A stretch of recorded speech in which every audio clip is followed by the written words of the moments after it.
যারা গেম খেলেন বেশি বেশি করে খেলবেন, কারণ গেম খেলা স্বাস্থ্যের জন্য বেশি ভালো। গেম খেললে ব্রেন ভালো থাকে। গেম খেললে শয়তানে একটু সুন্দর করে লাগতে পারবে।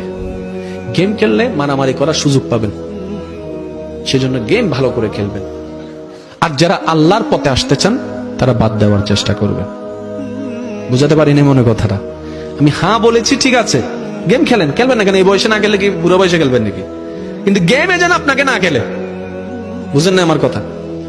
আপনার মন চাচ্ছে, আপনি গেম খেলছেন, আজান দিয়েছে, গেম আপনি ছাড়তে পারেন নাই, তার মানে গেম আপনাকে খেলতেছে। গেম আপনাকে খেলতেছে, আপনি গেম খেলছেন না। আপনার মা ডাকছে, এদিকে আয়, গেম আপনাকে খেলছে। আপনি কখন গেম খেলেন জানেন? যেটা আপনার ইচ্ছায় চলে, মন চাইলে খেলবো, মন চাইলে রাখবো, এই গেম আপনার আন্ডারে। কিন্তু আপনি নিজেকে প্রশ্ন করে দেখেন, আপনি গেম খেলেন নাকি গেম আপনারে খেলে?